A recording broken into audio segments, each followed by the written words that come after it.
Cashflow Diary Podcast, episode 30. Congratulations, you showed up. Give yourself a high five in celebration of your success. Welcome to the Cashflow Diary, where new and experienced investors come to take confident action towards their goals. Your host is a family man, a real estate entrepreneur, investor, coach, and instructor. As a master facilitator of Robert Kiyosaki's Cashflow 101 game, he's inspired many to begin their journey into creating cash flow for themselves and their family. And now, here he is to offer you the tools required to earn the income desired. Your cash flow coach, Jay Massey. Well, it's that time again. You are listening to me. I am talking to you, and we have more information to share. We're going to take a break from our normally scheduled program. We're going to cut to some live audio for this particular episode. It's something that I found that I think you want to hear. And more importantly than that, I believe it'll help learn some things for both of us, you and me. I know that's one of the things that I learn when I listen to the audio sometimes that I did, that I'd learn new things that I didn't know that I knew, but relearned. Anyway, I think you get my point. Before we go there, though, if this is the first time you're listening to us, make sure that you go over to learninvestingnow.com, because some of you are wanting to know how to transact real estate, possibly using none of your own money or credit. You may or may not know, but that's how I got started. Created a course, teaches you to do the same thing. Go over there, put your email in the box. You'll get the ebook, you'll get the videos, you'll get courses, and more material to help you be able to do exactly that. Also, if you have any comments or concerns about the show, feel free to call us at 800-689-1764. We love to hear from you. And again, if this is your first time, make sure you listen to episode 1 to understand a little bit about the format. Now, we've got that out of the way. All right, let's go ahead and get started with our cash quote for this particular episode. It comes to us from a source you may not recognize, but it has everything to do with what we're going to talk about and what you're going to hear. A little perspective, like a little humor, goes a long way. That comes to us from a gentleman by the name of Alan Klein. He was an American businessman, talent agent, and record label executive. He's working for Sam Cooke and created the new role of business manager, negotiating with record companies on behalf of his clients' interest. And this particular quote struck me for the following reason.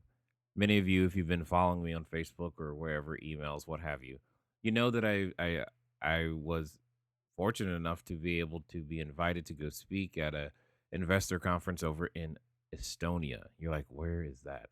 And that's okay. It's one of the Baltic countries. And the fun part was I got some perspective on real estate. And one of the best things about that particular trip for me was simply the fact that, real estate works as long as there are people. And it doesn't really matter where it is. It doesn't matter who it is. It doesn't matter the legal laws, all those things. Those are things that you can learn and find out or hire people to give you the answers to. The point is that you got to understand who your customer is. And once you understand who your customer is, you have the ability to create a business. So with that, I want to give you some additional perspective from 2 different audios from a live event that was done. And I think you'll be able to get some good information. So I've already been taking action and putting out a lot of bandit signs. Yes. I've been having trouble getting motivated sellers to reply to my bandit signs. Okay. I've had other real estate investors reply to my bandit signs. Got it. But no motivated sellers, so I'm not getting any deals in. Mm-hmm. So I was wondering, what is your strategy? What is your system for getting nationwide deals and also getting local deals? Regardless of location, it's the same thing, same process. Is there anyone in here with a real estate license? There was one guy earlier. Is there another one? Yes. Anyone else? Just one, two? Okay. Do you still actively list property? Yes. Do you? Yes. No, but you do. Okay. So here's one way that I do. What I'll do is I will call someone who has listings of property.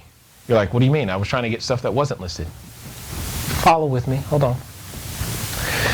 I will ask her questions like, what was your name again? Yvonne Pesic. Excellent. Got it. So I will ask Yvonne. Yvonne, do you have anything that could be seller financed? That's the question you're writing down. Do you have anything that could be seller financed? And your answer today would be no. Do you think anyone in your office has anything that could be seller financed? Maybe. Would you be willing to ask them for me? Excellent. And that's what I'm looking for. The reason I asked that specific question is because if someone is willing to seller finance something, it is an indication of distress. That's what it is. You said motivated seller. I said distress. Same thing. They have to have a reason to want to seller finance. So now I know that we didn't have enough contracts to go around, but for those of you who got the contract, I got that because that guy's a motivated seller because I was talking to the guy and said, hey, do you have anything that could be seller financed? He's like, probably, what are you looking for? And I just told him, 100 plus units, blah, blah, blah, non-recourse financing, this is what I can put down, blah, blah, blah, blah, blah. He's like, oh, I got one. Really? Send it over. Ta-da, contract. 6 days. That's what that took. Make sense? Non-recourse financing meaning? Yeah, could you explain that? That was my question. Non-recourse financing. How many of you are like, man, my credit sucks? All right, here's why non-recourse financing is awesome. Non-recourse financing simply means the only recourse the lender has is to take the property back from you and your personal credit is irrelevant. Non-recourse financing. It simply is dependent upon the building. It's their only option to take things back. They can't put any judgments against you. There's no other recourse. They can quote unquote file foreclosure, but it doesn't go on your personal credit record. It doesn't matter. It doesn't show up. It's nothing. It's like it doesn't exist. You just hand them the property back and move on. Period. There's no other way for them to quote unquote be paid off in full if something goes bad. Does that make sense? Does that sound like I'm hedging my bet? Yeah, because I don't have control of 182 families. Does that make sense? Okay. So that's why non-recourse financing is important. That's just part of why it's important. It also comes with this neat little nifty feature of typically being assumable. So if I go through the process and set all this up, and then want to sell it, what is the issue the new buyer typically has? Getting financing. But what if that was already in place and they could just step into position for me? Is that worth something? The answer is yes. Okay? So all of those things are part of the reasons why I wanted it, because I'm looking at the exit if need be. That's what I was looking at. So non-recourse financing can become greatly important, but that's what I described to him. I started with the question, hey, do you have anything that can be seller financed? Okay, and that's how that started. Make sense? So, and in this particular case, like I said, this is how it started. We came to some light terms over the phone verbally. He took it to the guy. The guy said, yeah, sounds great, cool. We made a few changes, and boom, contract. Wired the escrow money this morning, and the team, I'll describe that in a second. The team back at home, quote unquote, because we're very virtual, all of us in my company don't work in any one location. So the operations officer is currently today in San Francisco, so that's where she's working from. The CFO is currently in Cancun, San Diego? I don't know, she's somewhere. And everybody is somewhere. Because with the internet, I don't care where they are. I just care that they get the work done. I'm here, obviously. My executive assistant, she actually lives in Memphis. So we rarely even see each other, which is really funny. When we get together, it's like a reunion. They're like, you guys work together? Don't you see each other? We're like, no, not really. It's kind of fun. It's neat. So next week, we're all going to Memphis. So it'll be fun because we'll be like, hey, how you been? Oh, you lost weight. Neat. You know, it'll be like that because we don't see each other. But we talk all the time, so it's pretty funny. So all of that comes together. That is by far my primary method of finding distressed property. Most everything that I've ever done, I've done with absolutely no marketing budget. Just None. This website that you keep seeing, that I keep referencing, this is my first, like, okay, let's try to do this website thing right. That's first time. Not good at it. And I know that. So I found a person who is good at it and put that together. But I've done a lot of this without any marketing. It's getting on the feet on the streets, at the networking groups, asking that very question. Looking for people. One of my other basic phrases that I use is, hi, my name is, what did you say your name was again? Detrion. Hi, my name is Detrion. I'm a wholesaler. What that means is that I buy properties at a discount and I sell them at a discount. What type of investing would you like to do? Period. Because I'm assuming you're looking to do wholesaling or some kind. Okay. What type of investing you said? Single family. Single family. Do you like to buy and hold those, or do you want to fix them and flip them? Fix and flip. Excellent. And what are of the last 5 deals you've done, what zip code and property types have they been? 60173, and the property types were between $100,000 to $200,000. Excellent. Did he not just tell me what he would buy? Did he not just tell me where he would buy? And then I'm going to find 5 more people like this who say something similar near those same zip codes, and I'm going to go find what all 5 of them said they would buy. Find one house that meets all 5 of their criteria. And then I'm going to send them an email saying, hey, I found one for you, here you go. First one to come to the table with cash closes gets it, and you will pay me $2,000, $5,000, $10,000, whatever the number is you've decided. First one that gets to the table gets it. Period. One last question, back off of that. No problem. How many realtors are you using then? Or do you have like a ton of real estate agents that you talk to? I rarely use realtors. I use me. I go to the networking group and talk and build. I talk about my identity everywhere I go. And as you talk about your identity, people begin to know you as the guy who does this. Make sense? Like right now, you guys, you're about to see it, but many of you already know that I do low-income property, multifamily. You know that. You know what you're getting, right? If I said Coke, you know what you're getting, right? If I said just do it, what brand are you buying? You know that. You need to develop that same thing, and that's why your investor identity is so important, because it becomes your brand and what you are known for. Therefore, when a realtor is trying to refer a property to you, they go, oh, I know that guy. He buys this and this type of this kind. And when a private investor comes to you and says, oh, they know what you're going to use their money for. This is why I get that phone call from the gentleman before I got here that said, look, I got more money for you. And he doesn't need to know what address or what it's going to, because he already knows what we do. Does it make sense? That's why I'll get the phone call from, some of my other investors. They'll send their parents. My parents, here, take their money too. And then and what's awesome is that they can explain to their parents what I do, because they know the brand. They understand the identity. That's what your investor identity eventually becomes your brand. If you don't consistently develop that, it's hard to refer you business. It's hard for people to know what they're going to get. Some of us like certain brands and stores, like who absolutely swears up and down that I must wash my clothes with Tide. Who is it? Who are you? See, there's somebody, it's Tide. You cheer to her and she's going to shoot you.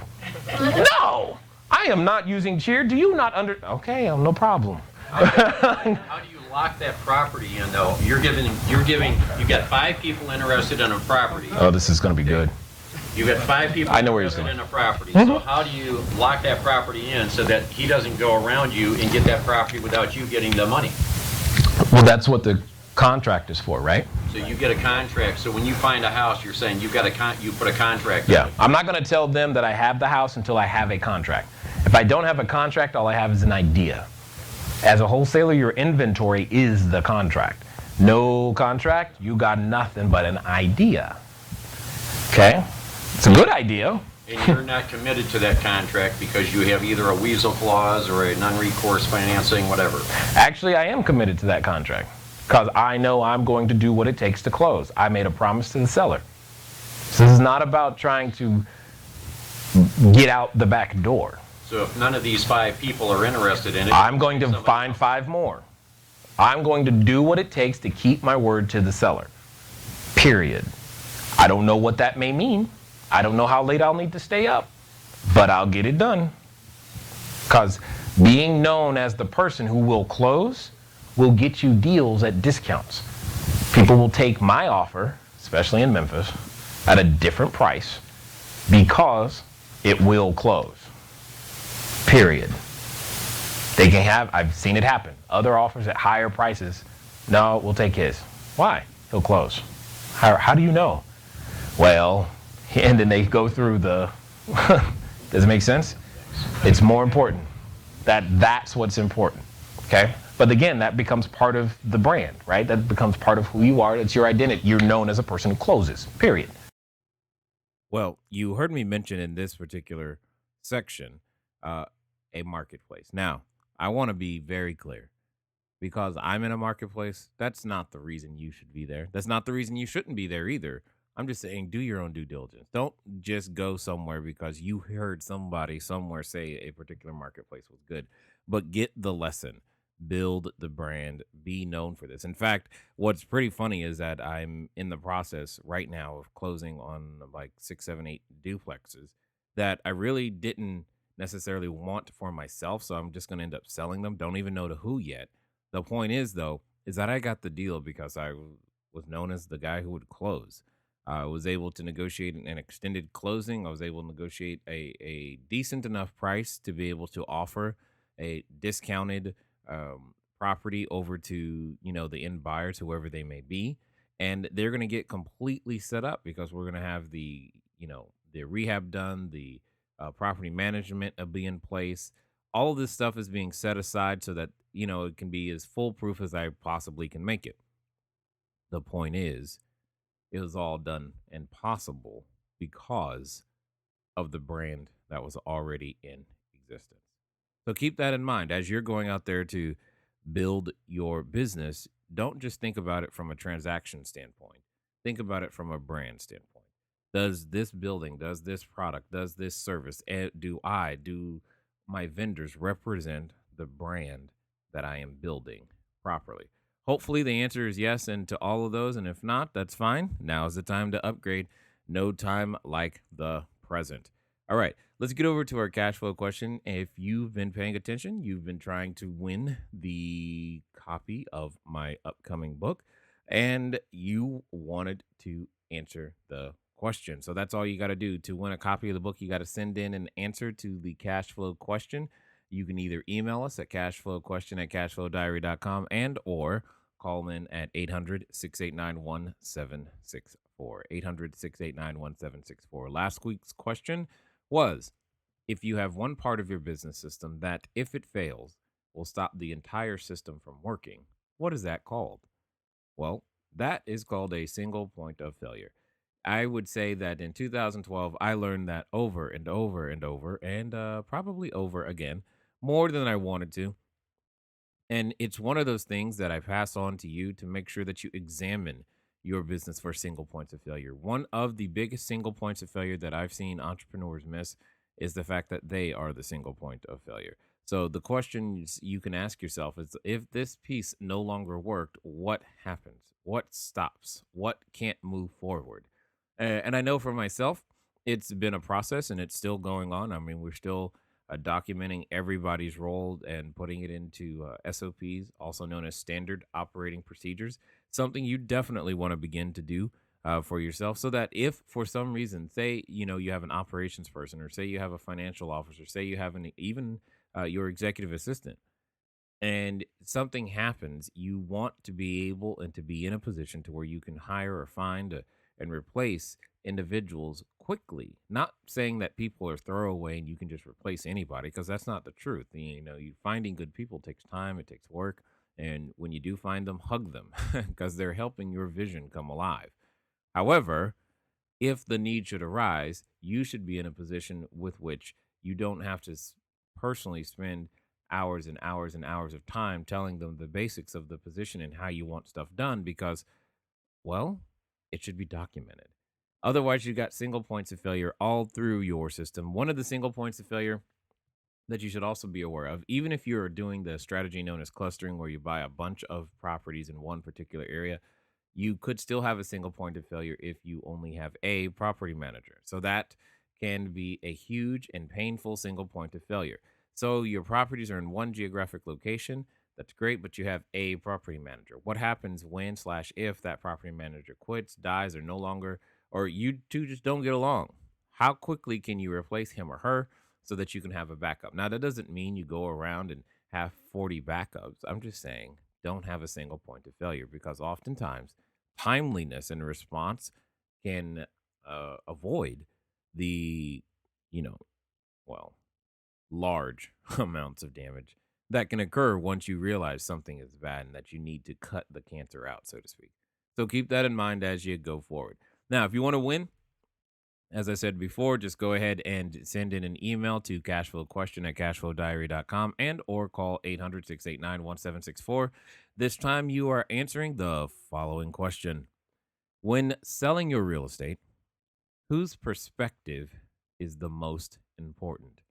So, when selling your real estate, whose perspective is the most important? Now, understand, when I say selling your real estate, that doesn't just mean fixing and flipping or wholesaling. It also means buying and holding, because in my opinion, a buy and hold is still a sale. It's a sale that you do every 30 days. So, whose opinion is, or sorry, whose perspective is most important when you are selling your real estate? All right, let's get back to the live audio. Okay, those clauses, they're great. The main one I care about, subject to inspection. Done. That's like my main one. And then behind that is inspection period does not start until buyer, usually me, has received every document requested for proper due diligence. What's your rule of thumb as far as how much you make on a particular property? What do you When mean? you're spinning it off to one of these 5 guys. I don't do that anymore. I keep them. What it was, I've made between $2,000 to $26,000 every time I did that. Just depends. But I don't. I just don't. I don't want to do the work and then sell it to someone. The last one I did was a 14 unit building. I think I get $22,000 or something. I don't know. It was just one of those rare instances where I had more deals than money. So I was like, here, take it. You know, and they took it. It was like, great. I'm still kind of upset because that's 14 more units I could have. It's just $22,000. Yeah, whatever. Give me 14 more units of production. That's what I want. Make sense? So, I mean, I would be way too expensive to do that today. Because, say, for example, I take this one, this particular building. You'll see tomorrow, but this particular building, I have estimates that we're paying $1.8 million. This particular building, the low-end estimate of what it'll be worth when we're done is $3.5 million. So I know that. To buy this from me today would cost a lot of money, because I have the system and resources in place to make it worth 3.6. So you'd have to sell me a really, really, really good reason for me to give that up. It'd have to be really good. Like, I can't think of one good. You know? What would I do? You know? So it'd have to be really good. And I don't know what that is. So that's why I don't do that anymore. Once you realize this, a wholesaler's skill set can be so valuable. There comes a time where you're like, I'm tired of giving these people great deals. I want some for myself. That's all that's really happened in that regard. So the cool thing is, though, is because the way I started, I gained the skill set of finding the deal, right? I'd learned how to interact with people, okay? And I learned how to ask them the questions. I learned how to listen. I learned how to sell. I learned how to ask the questions to get them to tell me what their investor identity was without ever using the word investor identity or them knowing that I was doing it, right? So that I could then go find something that matched what he said he wanted. And then I gave it to him. And they're like, great, cool. And then I did it again, and again, and again, and again, and again, and again, and a lot, you know? Until I got tired of doing that, and I was like, well, I want something new. I need a new toy to play with. And that's what's happened. Does that make sense? That answer your question? So I'm not the guy who's going to tell you how to write letters and use yellow letters or postcards. Not my thing. I go talk to people. I meet you face to face. I go to a networking group. Here's the last one. This is probably my most valuable one. especially when I don't have a networking group or a person to already talk to. And it's very, very simple. You know what I do? I go somewhere and invite people to play cash flow with me. That's it. The Cash Flow 101 board game. By far, the most profitable strategy I've got. From 6 weeks from the day I play a cash flow game, I will have somebody's money. I don't know who, but it takes about 6 weeks from that day. I know this because I've done it a lot. I've held cash flow games as small as a few people in my house to as much as 180 people at once. Been doing that for nearly a decade because I was doing that as a financial planner, playing the cash flow game for clients. It just turns out it works very well for raising capital and doing real estate too. Right? And that game is very pivotal and important. How do you think I met Robert Kiyosaki? He was in the room when I was teaching the game. You want to talk about pressure? Right? But it was fun. You know, that's how that happened. And then from seeing us play the game, this is how that relationship started. Mind you, when I started playing the game, I wasn't trying to meet Robert Kiyosaki. I was just trying to feed my family. So playing the game was a way to get to people who had what I needed. Use what you have to get what you need so you can have what you want. I had a cash flow game. I knew how to teach it. That was it. And he being Robert Kiyosaki, invited my wife and I last year to go speak on stage with him in front of 4,000 people, which he then later broadcast to 90 countries. I didn't know that at the time. So now random people from Starbucks every now and again say, "Hey, I've seen you." I'm like, "Oh, hi." I know where that was. You know? But that's okay. That's the price I have to pay to make the dream I want come true. That's all right. Most of you know this, some of you don't, but I'm naturally an introverted person, and I stick to myself. I'm sure right now you probably don't believe that, but that's okay. Ask my wife, she'll tell you. You know, in a party situation, I find the darkest corner and a chair and maybe some cheese and crackers, and I'm good. I am so happy there. That's my happy place. But that doesn't get the dream done. And because it doesn't get the dream done, I need to learn new skills. Make sense? Cash flow game. Here's an idea that I challenge some people who want to get things done in 45 days or less. And other people who want to do a subdivision, and others who want to change other areas of town, is to take a cash flow board game, go to a Starbucks, because their business model is all built about the experience and staying a while. Take one other person, maybe two other people with you, sit down and play in Starbucks. See how many leads you generate. For property, for students, for those of you so inclined, or even capital. Just watch. Now, having done this, I caution you, don't actually expect to play. If you go there with the intent of actually playing, you may be a little irritated because you're like, "Dude, I'm trying to play the game. Quit asking me." Okay?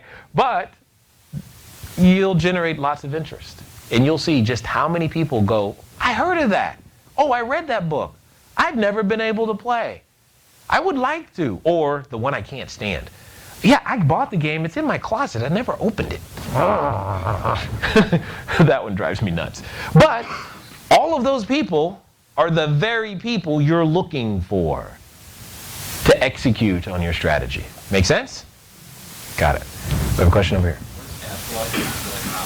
Oh, whoa. Hold on. Okay, that's fine. Hold on. Did you say what is cash flow, like the board game? You've never played? No.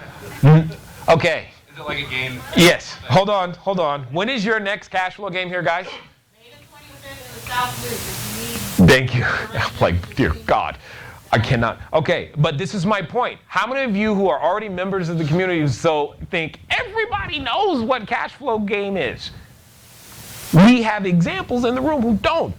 And this is the point. That's how I got started. This game, my friend, will absolutely tweak your mind and change you because it teaches the very thing I'm talking about. Like what? No. It's okay. Think Monopoly, but real life. And then some. It's just real life in a very controlled environment. It'll teach you how to be a better real estate investor. And I don't care how much real estate you've done, it will teach you how to be a better real estate investor. But yes. Second Friday in June is one in this location. Yeah, see, there are games we just got to let people know, right? And back at home in Orange County, that if they don't know me from being on the thing with Robert Kiyosaki, the other thing they know is, you're that guy with that game. That's that game, they mean Cash Flow 101, because that's I'm that guy. They know that that's what I do, is that I teach and instruct people with the game. That's just part of it, okay? So that they understand. So do you now understand why I said please ask that? Yeah, do you, sir? You understand why I was asking? Those two questions, key. But it's just I wanted everyone to be paying attention to that. Did that help you? Yes or yes? Yes. Good. All right. Well, now you have the super secret, right? By far one of the best ways to begin to build relationships and a network around yourself is the Cash Flow 101 board game. In fact, at the beginning of this episode, I mentioned that I was invited to Estonia. Believe it or not, I can trace nearly every lead, every event, everything that I get invited to or whatnot from the idea of cash flow, because that's how that happened when I was actually able to conduct the cash flow board game with Robert Helms and Russell Gray of the real estate guys, as well as Mr. Kiyosaki and the Rich Dad team in person. One of the things, the people that were there that were helping me were, guess what, from Estonia. And then we recently reconnected at another event, which was great. And it was during that time that I was invited to come to speak to one of their seminars. And it was a great time, obviously. I had a great time. In fact, I even got to co-facilitate another cash flow game with a group of Estonians. You know what's really fun? If you don't know a foreign language, but you have something in common.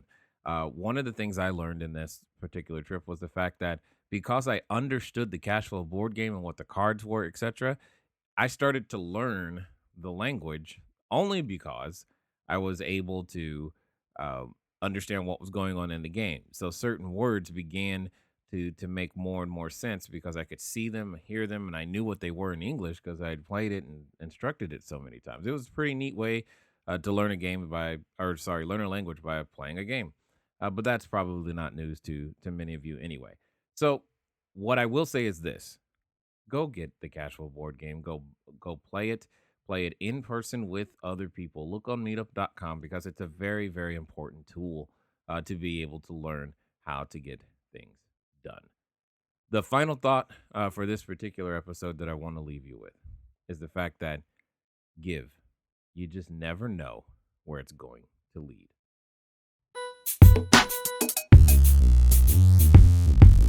Thank you for investing your time with Jay Massey and the Cash Flow Diary. When you have a moment, please visit iTunes and leave a positive comment about the show. And go now to our website, cashflowdiary.com, to take advantage of our free business building course, Cash Flow Foundation. Gain the knowledge, understanding, and skill that will teach you how to never need a job again. Until next time.